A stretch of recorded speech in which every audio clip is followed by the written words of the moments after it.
No matter how old you are, 50, 60, or 70, there is one thing that will always remain relevant. Either money works for you, or you work for money. Now imagine this statistic. 7 out of 10 Americans of retirement age today rely on Social Security as their primary source of income. This is a reality that could have been different if people had once known what I'm about to tell you. Financial freedom is not a privilege for the young or the chosen. It is a skill, it is a strategy, it is discipline, and most importantly, it is a decision. In this video, I will share with you 7 proven strategies that not only brought me peace in turbulent times, but also gave me real power over my life. Strategies that work regardless of how old you are or where you're starting from. And you know what? The best part comes at the end. Together, we'll develop a personal, practical financial plan for you for the week. Yes, with specific actions you can start taking today. But right now, I want you to think about a simple question. Do you control your money, or does it control you?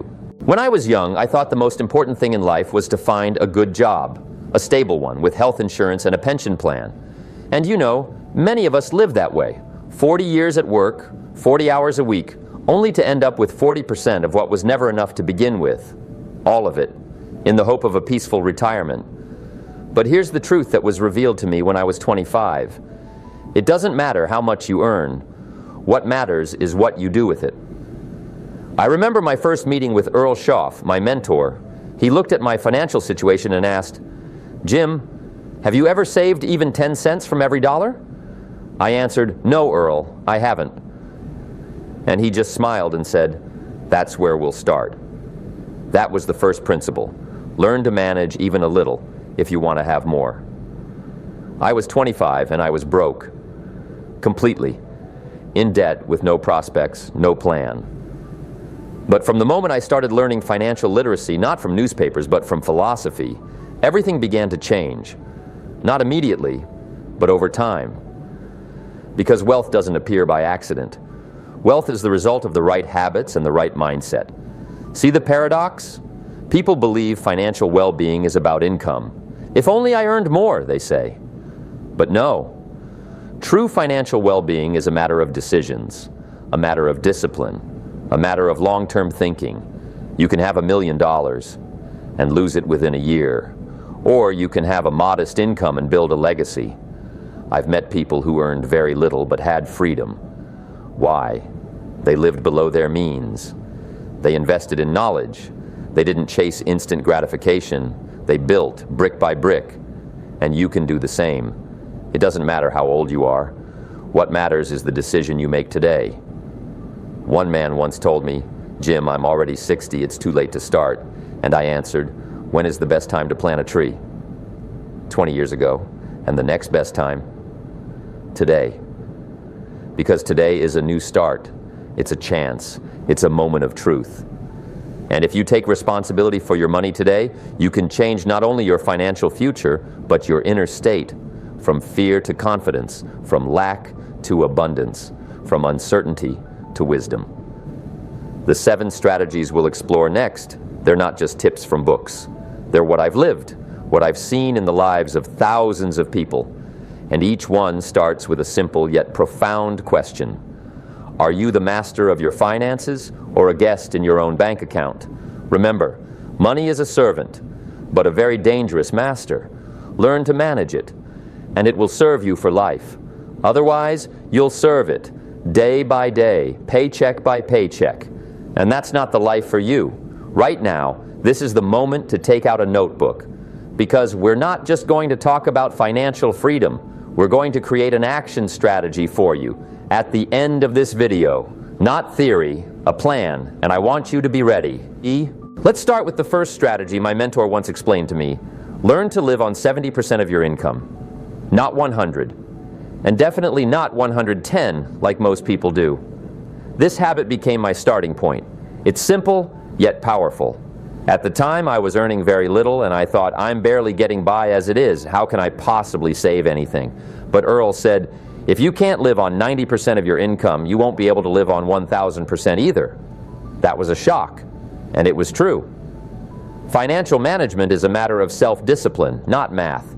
And when you start keeping 70% for yourself and dividing the rest between education, investments, and charity, not only does order come into your life, self-respect does too. You no longer spend every dollar as if it's your last. You begin to think like a builder, not a consumer. You lay a foundation. So 70% for living, 10% for investing in yourself, books, courses, knowledge, 10% for capital that works for you, and another 10% for charity, because once you learn to give, you open a channel to receive. This is not just a financial strategy, it's a life philosophy. The second strategy, save and grow. Don't just stash money under a mattress, grow it. Money needs to work. If it's not working, it's not money, it's just paper. And I've always said it doesn't matter how much you save. What matters is how disciplined you are about it. Because discipline is the bridge between goals and results. I remember once I was late on a bill payment. It wasn't a big bill, but it hit me so hard that I told myself, enough. From now on, I manage money, not the other way around. And I started saving not when something was left over, but as soon as I received income. Automatically, systematically. Because you know what's best about automatic saving? It's non-negotiable. You just do it, like brushing your teeth, no discussion. And the third strategy, study money like your life depends on it, because it does. In school, they didn't teach us what compound interest is. They didn't teach us that a credit card is not money. They didn't teach us that the greatest enemy of financial freedom is not lack of money. It's lack of knowledge. But you can learn at any age. Today, it doesn't matter if you're 50, 60, or 80. What matters is whether you're willing to learn. I started reading everything I could find about money, about investing, about taxes, about insurance, about how wealthy people think. Not to become a financial expert, but to stop being a financial victim. And I recommend the same to you. One new lesson per week, one financial term, one principle. These are simple things, but they change everything. As my mentor used to say, one of the worst conditions is not poverty, it's financial helplessness. That's where the power lies. You can take responsibility for your financial state right now. You can learn, you can change, and when you change, everything around you changes. Your decisions become sharper, your spending wiser, your opportunities greater. Why? Because you no longer react. You lead. Ask yourself this, if every dollar were a worker, would you hire it? Or would you let it slack off, get wasted on trivialities, impulsive buys, mindless entertainment? Or would you give it a task, a purpose, a plan? You see, money is like an army. It's either disciplined or it rebels. And you are the commander-in-chief. So the first 3 steps are simple but defining. Live on less than you earn, save and grow, and learn something new about finance every week. That's the path. That's the beginning of freedom. And one more thing, start today. Not on Monday, not after the next pension recalculation. Today. Grab a pen and write this down. What is your monthly income? How much is 70%? How much is 10%? And then take action, because without action, there is no result. As I love to say, it's better to start small than not to start at all. The fourth strategy, and this one is a game changer, is to plan your money before it leaves you. I remember the moment I finally learned how to create a monthly financial plan, and it wasn't some complicated 10-page budget. Number it was a simple list: income, expenses, remainder, and most importantly, a purpose. Where will every dollar go? Because if you don't tell it where to go, it'll find its own way to disappear. Financial freedom doesn't begin with a big inheritance or a lottery win. It begins with a notebook, a pen, and a habit. Before a new month began, I would sit down and write, here's what's coming in, here's where it's going, and here's what I'm investing. It was my way of telling money, I'm in charge now. You may ask, what if the income is unstable? The answer is simple. Plan even for the unstable. Because as I always said, a bad plan is better than no plan. An unstable income isn't an excuse. It's a call for even greater responsibility. Make a minimal projection. Determine a survival baseline and work with it. And when more comes in, don't spend it right away. Make the surplus work for you. Everything that goes unplanned sinks into emotions. Think about it. How many times have you made a spontaneous purchase and regretted it later? That's not a financial decision. That's an emotional reaction. But the moment you start planning, you start acting based on goals, not impulses. That is financial maturity. The fifth strategy, and one of my favorites, is to create assets, not just save money. Because money by itself doesn't give freedom. It must be turned into something that works without you. My whole life I've said, don't work just for money, make money work for you. And here's the big trap. Many think, well, I'm not an investor.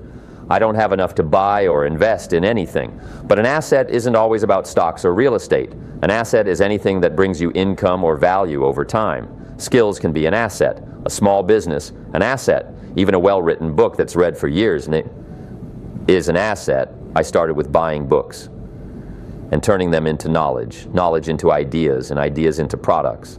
Then I learned to invest in teaching others. Teaching created workshops, workshops created income, income became capital, and again into assets. That's the cycle of power. You can start simple, one step, and you're in the game. Think, what skill do you already have that can be turned into income? What do you know? What do you own? Who needs your experience? How can you create an additional stream? See, at an older age, you have one advantage, experience. And if you structure it, it becomes an asset. Now, one of my favorite quotes, rich people look for opportunities, poor people look for excuses. And I know that may sound harsh, but it's the truth. While someone says, I'm too old to start a new business, another opens an online store from home. While one puts $50 in an envelope, another invests it in a book that changes their mindset and earns thousands. The difference isn't in age. The difference is in mindset. And one more thing, don't be afraid to lose. Many people fear investing because there's risk. But remember, the biggest risk is doing nothing. Inflation eats your savings. Life gets more expensive. And if you're not growing, you're actually losing. So smart risk is not a problem. It's a required part of growth. So what do we have so far? We're not just saving anymore. We're planning. We're not just cutting expenses. We're creating assets. We're not waiting for miracles. We're building our financial foundation. And that's the path to true stability. Look at your situation. Think, what among what you already have could become an asset? Maybe you have a spare room. It could generate income. Maybe you have time, and you could teach others what you know. Don't limit yourself to traditional paths. Wealth is creativity, it's strategy, and it's the constant question, how can I turn time and knowledge into income? Remember, it's not about how much you have right now, it's about what you do with it. The sixth strategy, and it transforms not just your money, but your relationship with yourself, is keeping personal financial records. Let me tell you plainly, if you don't track your finances, you're not in control of your life, period. There was a time I lived by feel. It seemed like I still had money, as long as I could buy a coffee. But that's not a financial decision. It's a blind reaction. My mentor asked me, Jim, how much did you spend on food last month? I said, I don't know, but I don't think it was much. He smiled and said, show me the numbers. And that's when I realized, I think means I don't know. And I don't know means I'm not in control. Since then, I started writing everything down, first in a notebook, then on cards, later in a simple spreadsheet, and something changed, not in the money, in me. I started seeing where my unnoticed expenses were going. I saw how much I actually earned, how much I spent on things that didn't matter, and most importantly, I felt in control again. And from control comes peace. Tracking is your financial consciousness. It's a mirror you may not always enjoy looking into, but in it lies the truth. And that truth makes you stronger. So my advice to you is, grab a notebook or open a file and start today. Write down how much money came in this month, how much went out, where, what's left, and most importantly, what does that tell you about your habits? Because money doesn't lie. It clearly shows what you truly value. You might say personal growth is important, but if your record shows $0 spent on books and $300 on cafes, the reality is different. That's why tracking isn't just about controlling expenses. It's about being conscious of your life. But let's move on. The final seventh strategy, the deepest one, is to think in terms of legacy. Instead of asking, how much will I earn, ask yourself a different question. What will I leave behind? Financial well-being isn't just about a comfortable retirement. It's about the mark you leave. What kind of money culture are you passing on to your children? What spending philosophy do your grandchildren see in you? What saving, investing, and responsibility habits will they inherit or not? I know many people think, I don't have much to leave behind. But you don't have to leave just a bank account. You can leave a system, an example, a principle.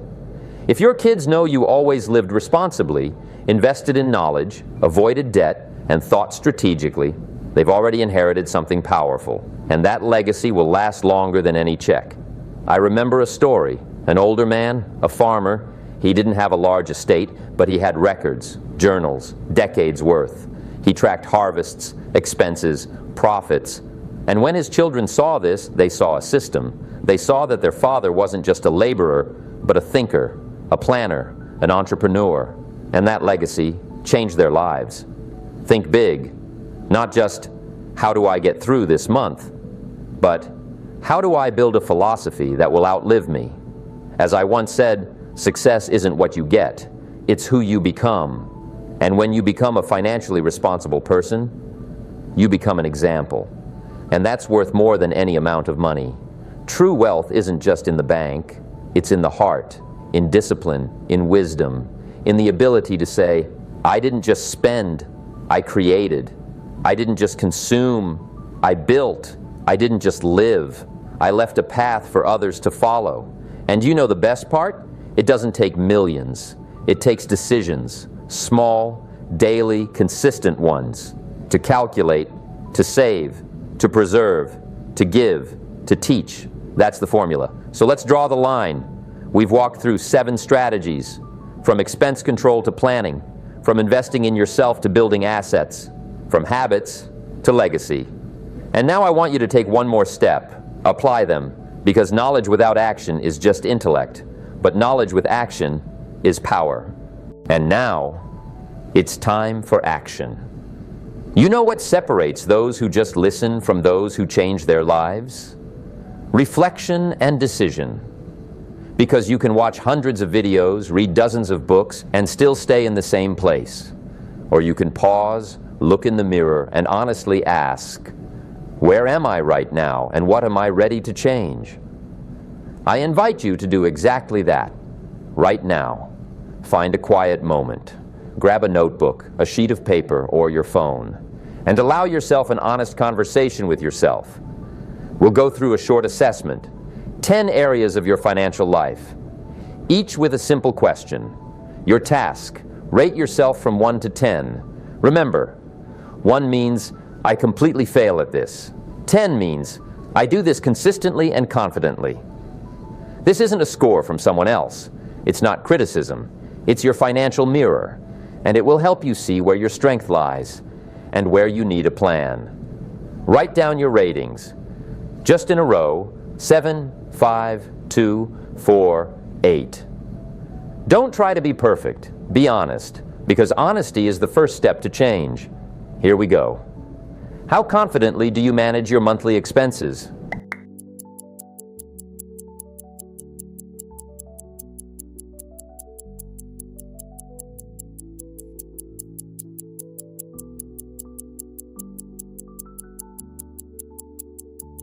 How regularly do you automatically set aside part of your income without overthinking it?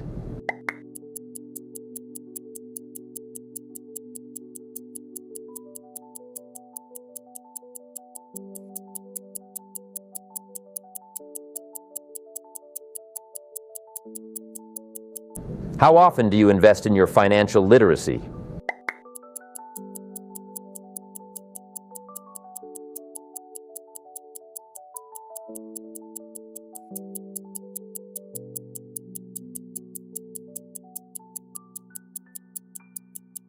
How clearly do you understand where your money goes each week?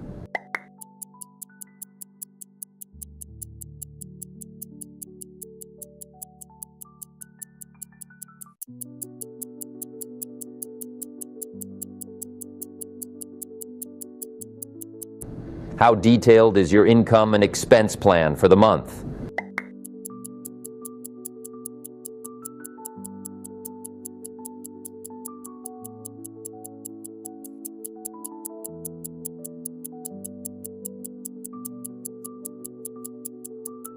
Do you have at least one asset that brings income independently of your job?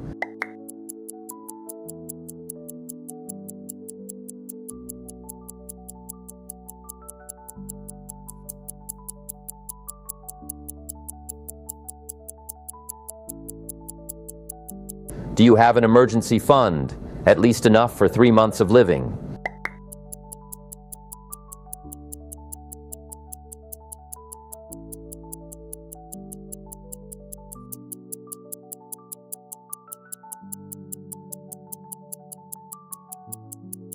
How free are you from debt and credit obligations?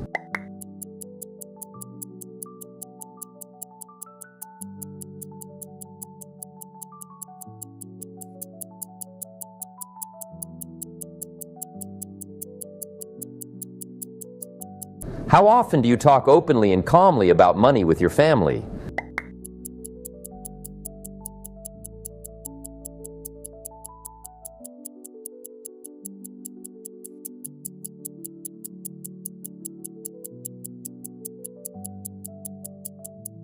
How confident are you that you are passing on a financial culture to the next generation?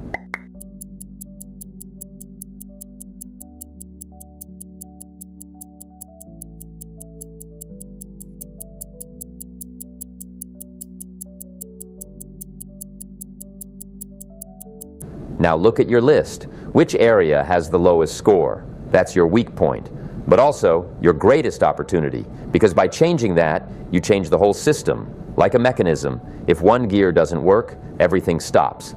But if you fix it, the whole thing starts to move. So, here's your assignment for the week. Focus on that one area and make a simple action plan. For example, if it's tracking expenses, write down every purchase each evening. If it's investing in yourself, pick one book and read for 20 minutes daily. If it's saving, set up an automatic transfer of 10% from every income. If it's talking with family, schedule an open financial conversation. Don't wait for the perfect moment. Create it. I recommend write down 3 actions you'll take daily or several times a week. Small but specific.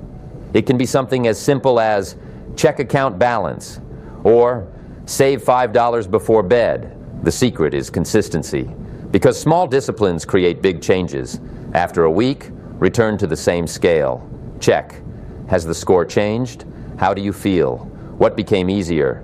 Where did confidence appear? Because with each such exercise, you become stronger, closer to financial freedom, closer to your true self. And here's what I'll tell you in the end. In this process, there is no failure. There's only movement and a pause. If you're moving, you've already won. And so we've reached the end of our journey together. 7 strategies that lead to financial well-being. 7 directions you can choose and turn into your new reality. Because in the end, success is not an event. It's not a number. It's not an accident. It's a lifestyle. It's habits. It's a philosophy. And when you begin to think strategically, act with discipline, and live with a sense of responsibility, you're not just managing money. You're building a life. I've always said you can't change the past, but you can change the path you walk from here on out. And you can do that from any point, at any age, with any beginning. All it takes is a decision. Now I want to ask you for one simple thing. If this video was helpful to you, if even one idea made you pause, reflect, and feel empowered, share it. Click like. It might seem like a small thing, but it means we're heading in the right direction. If you haven't subscribed to this channel yet, do it. Not because it's just content, but because here you'll find support, ideas, a mindset system that helps not only to live, but to grow, and more. I want to hear from you. Leave a comment sharing which of the 7 strategies was the most important for you. And what will you start with this week? Your words might be the spark someone else needs. Because as you now know, knowledge blossoms through action and through dialogue. Friends, the world is changing, the economy is changing, but some things remain constant. Discipline, wisdom, responsibility.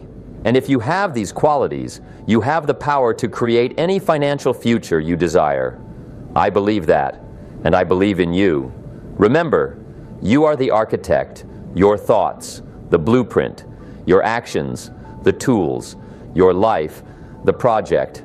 And every day is a chance to lay down another solid brick, so be bold, be consistent, be someone who doesn't just survive in the world of money, but leads it with dignity, intelligence, and inspiration. And I'll see you in the next video. We have more work ahead, and even more victories to come.